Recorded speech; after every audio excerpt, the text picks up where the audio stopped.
Assalamualaikum warahmatullahi wabarakatuh. Saya Vina Nurul Layali dari Prodi Teknik Informatika Fakultas Teknik.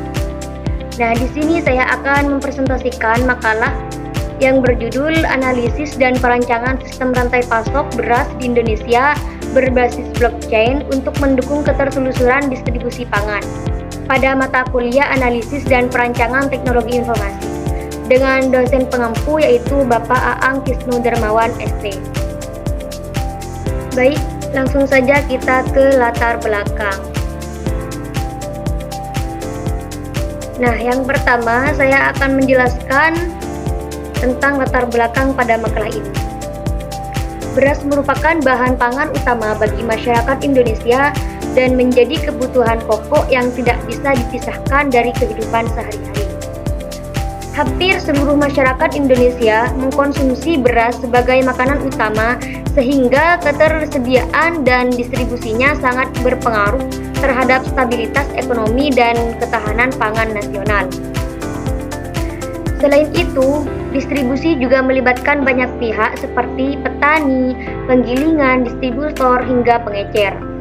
Sehingga sering menimbulkan permasalahan seperti kurangnya transparansi data, kesulitan dalam menelusuri asal produk, serta ketidaksesuaian antar stok dan distribusi. Sistem pencatatan yang masih bersifat manual atau terpisah-pisah. Dalam konteks teknologi informasi, permasalahan tersebut dapat diatasi melalui sistem digital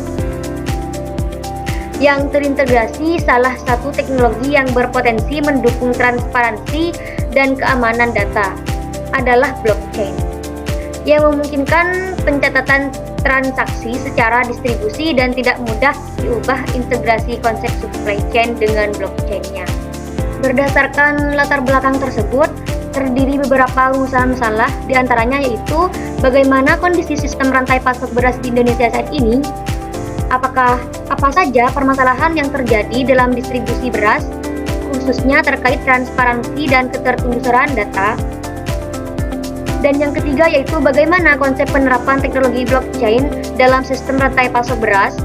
Dan yang keempat yaitu bagaimana perancangan sistem rantai pasok beras berbasis blockchain untuk meningkatkan transparansi dan ketertelusuran distribusi pangan. Adapun tujuannya yaitu menganalisis kondisi sistem rantai pasok beras di Indonesia. Yang kedua yaitu mengidentifikasi permasalahan dalam distribusi beras, terutama terkait transparansi dan ketertelusuran data.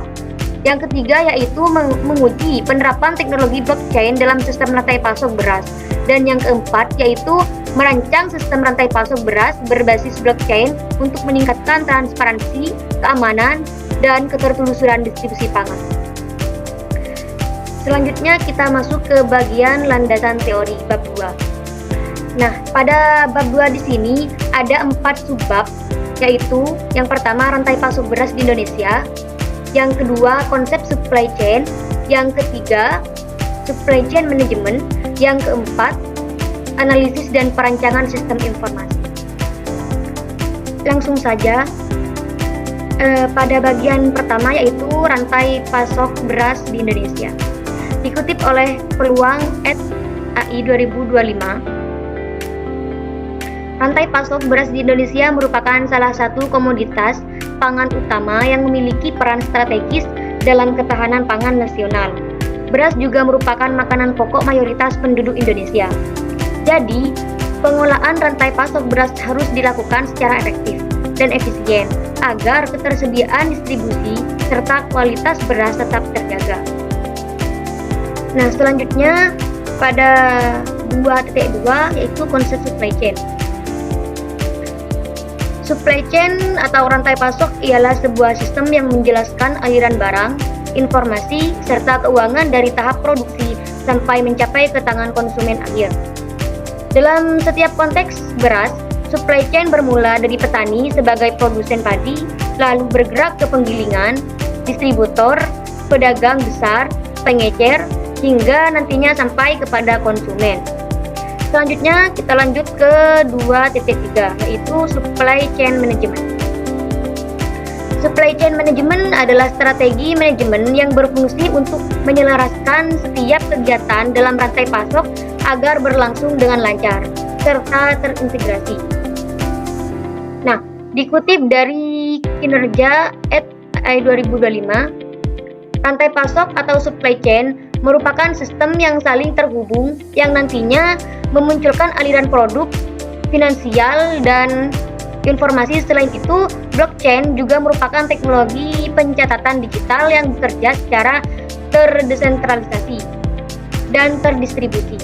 Setiap transaksi yang tercatat dalam blockchain akan disimpan dalam blok-blok dan yang saling terhubung dan didiamkan menggunakan kriptografi. Selanjutnya yaitu kita ke bagian 2.4, yaitu analisis dan perancangan sistem informasi. Nah, analisis sistem merupakan tahap untuk mengidentifikasi kebutuhan, permasalahan, serta solusi yang akan diterapkan dalam satu sistem informasi. Pada tahap ini dilakukan pengkajian terhadap sistem yang sedang bekerja atau sedang berjalan dan menentukan kebutuhan pengguna. Perancangan sistem adalah tahap lanjutan yang bertujuan untuk membuat model atau desain sistem yang akan dibangun. Perancangan ini dapat meliputi pembuatan diagram alur sistem, perancangan basis data, serta desain arsitektur teknologi yang digunakan.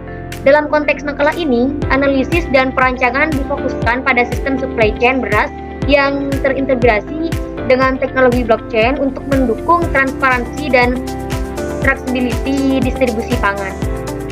Selanjutnya kita beralih ke bagian bab 3, bagian pembahasan. Di sini ada 3 yang harus dibahas, yaitu analisis rantai pasok beras di Indonesia. Yang kedua yaitu analisis permasalahan berdasarkan studi lapangan. Yang ketiga yaitu perancangan sistem berbasis blockchain. Langsung saja pada bagian pertama yaitu rantai pasok beras di Indonesia. Dikutip oleh Peluang @AI 2025, rantai pasok beras di Indonesia merupakan salah satu komoditas pangan utama yang memiliki peran strategis dalam ketahanan pangan nasional. Beras juga merupakan makanan pokok mayoritas penduduk Indonesia. Jadi, pengolahan rantai pasok beras harus dilakukan secara efektif dan efisien agar ketersediaan distribusi serta kualitas beras tetap terjaga. Nah, selanjutnya pada 2.2 yaitu konsep supply chain. Supply chain atau rantai pasok ialah sebuah sistem yang menjelaskan aliran barang, informasi, serta keuangan dari tahap produksi sampai mencapai ke tangan konsumen akhir. Dalam setiap konteks beras, supply chain bermula dari petani sebagai produsen padi, lalu bergerak ke penggilingan, distributor, pedagang besar, pengecer, hingga nantinya sampai kepada konsumen. Selanjutnya kita lanjut ke 2.3 yaitu supply chain management. Supply chain management adalah strategi manajemen yang berfungsi untuk menyelaraskan setiap kegiatan dalam rantai pasok agar berlangsung dengan lancar serta terintegrasi. Nah, dikutip dari kinerja AI 2025, rantai pasok atau supply chain merupakan sistem yang saling terhubung yang nantinya memunculkan aliran produk, finansial, dan informasi. Selain itu, blockchain juga merupakan teknologi pencatatan digital yang bekerja secara terdesentralisasi dan terdistribusi. Setiap transaksi yang tercatat dalam blockchain akan disimpan dalam blok-blok dan yang saling terhubung dan didiamkan menggunakan kriptografi. Selanjutnya yaitu pada bagian bab 4. Di sini ada 2 kesimpulan dan juga saran. Jadi kesimpulannya, berdasarkan pembahasan yang telah dilakukan dapat disimpulkan bahwa sistem rantai pasok beras di Indonesia masih menghadapi beberapa kendala, terutama dalam hal transparansi data dan keterselusuran produk. Proses distribusi yang melibatkan banyak pihak serta pencatatan yang masih belum terintegrasi menyebabkan informasi seringkali tidak sinkron dan sulit untuk diverifikasi. Dan sarannya yaitu berdasarkan hasil pembahasan yang telah dilakukan penulis, memberikan beberapa saran yang diharapkan dapat menjadi bahan pertimbangan ke depannya. kedua, pemanfaatan teknologi blockchain sebaiknya mulai dipertimbangkan sebagai solusi dalam meningkatkan keterterusan distribusi beras di Indonesia. Nah, cukup sekian presentasi dari saya. Apabila ada kesalahan, saya mohon maaf sebesar-besarnya. Dan sekarang saya akan melanjutkan penjelasan pada 10 paper. Nah, di sini saya akan mereview 10 paper, yaitu yang pertama, analisis konseptual faktor impor beras Indonesia, strategi ekonomi dan peluang bisnis. Nah, pada pembahasannya yaitu menganalisis faktor yang mengaruhi impor beras di Indonesia, dampak pertumbuhan penduduk serta strategi ekonomi untuk mengurangi ketergantungan impor menggunakan analisis SWOT. Untuk hasilnya yaitu pertumbuhan penduduk dan permintaan yang tinggi berkontribusi signifikan terhadap impor, diperparah oleh ketidakseimbangan produksi domestik dan harga yang tinggi. Disarankan pengguna diverifikasi pangan dan opsi teknologi pertanian modern. Ada yang kedua yaitu analisis rantai pasok dalam pengolahan komoditas beras. Untuk pembahasannya yaitu fokus pada proses distribusi produk dari petani, produsen, melalui pengepul hingga ke pengolahan pabrik untuk sampai ke konsumen akhir. Dan untuk hasilnya yaitu manajemen rantai pasok di PB Jember ASI belum sepenuhnya optimal. Perencanaan panen dan strategi distribusi sangat krusial untuk menjaga kontinuitas pasokan padi dan beras. Dan yang ketiga yaitu analisis rantai pasok beras dengan pendekatan model SOCR di Toko Tani Indonesia Center Kota Gorontalo. Nah, untuk pembahasannya yaitu meneliti aliran produk uang dan informasi pada rantai pasok beras dengan menerapkan model supply chain operation reference. Untuk hasilnya yaitu rantai pasok melibatkan 3 komponen utama, petani, karyawan, TTIC, dan konsumen dengan 3 aliran yang saling terintegrasi untuk mendukung ketersediaan beras. Yang keempat yaitu analisis pengaruh kebijakan impor beras terhadap permintaan dalam negeri. Dan pembahasannya yaitu menganalisis dampak kebijakan impor dari perspektif ekonomi terhadap ketahanan pangan nasional dan stabilitas harga di pasar domestik.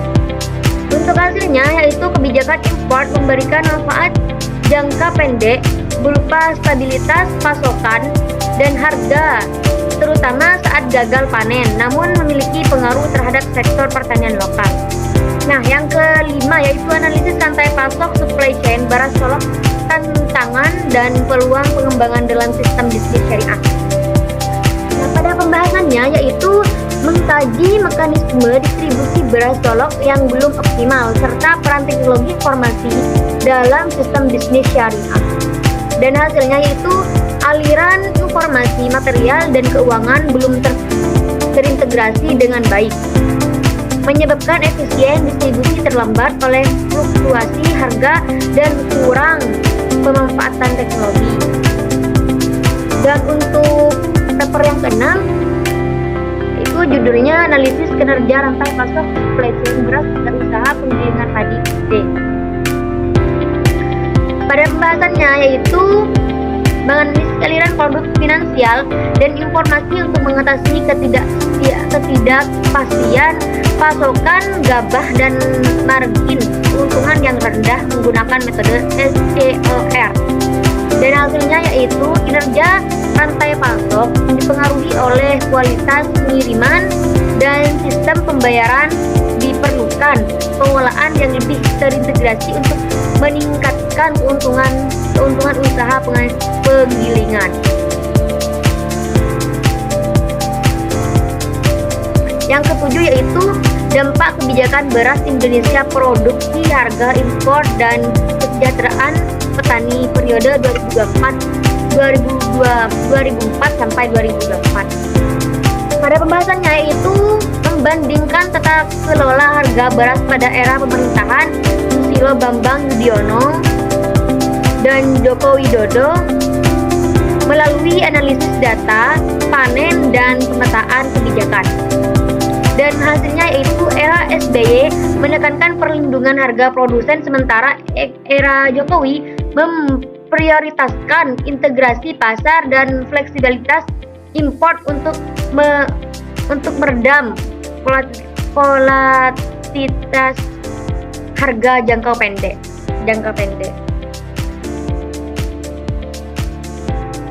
Yang kedelapan yaitu analisis rantai pasok beras di Desa Tukum, Kabupaten Lumajang, Indonesia.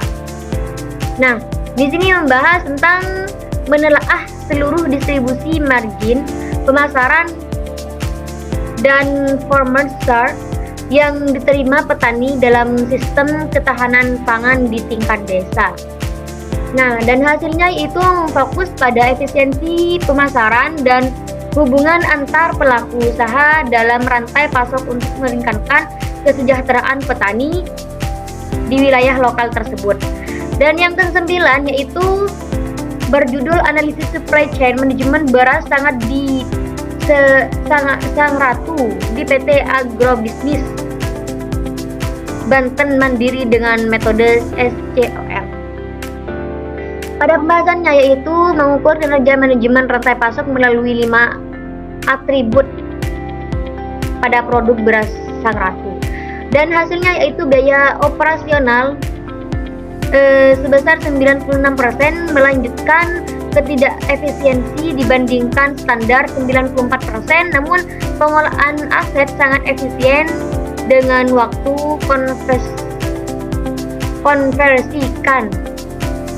konversi kas hanya 19 hari. Dan yang terakhir yaitu solusi arsitektur berbasis blockchain untuk manajemen rantai pasok yang transparan. Nah, pada pembahasannya yaitu mengusulkan inovasi teknologi blockchain untuk mengatasi kompleksitas, koordinasi, dan distorsi informasi pada manajemen rantai pasok tradisional. Dan hasilnya itu implementasi arsitektur blockchain terbukti dapat meningkatkan transparansi dan kinerja rantai pasok secara keseluruhan melalui sistem informasi yang terdesentralisasi. Nah, cukup sekian review dari 10 artikel yang sudah saya kumpulkan menjadi file zip. Cukup sekian dari saya. Wassalamualaikum warahmatullahi wabarakatuh.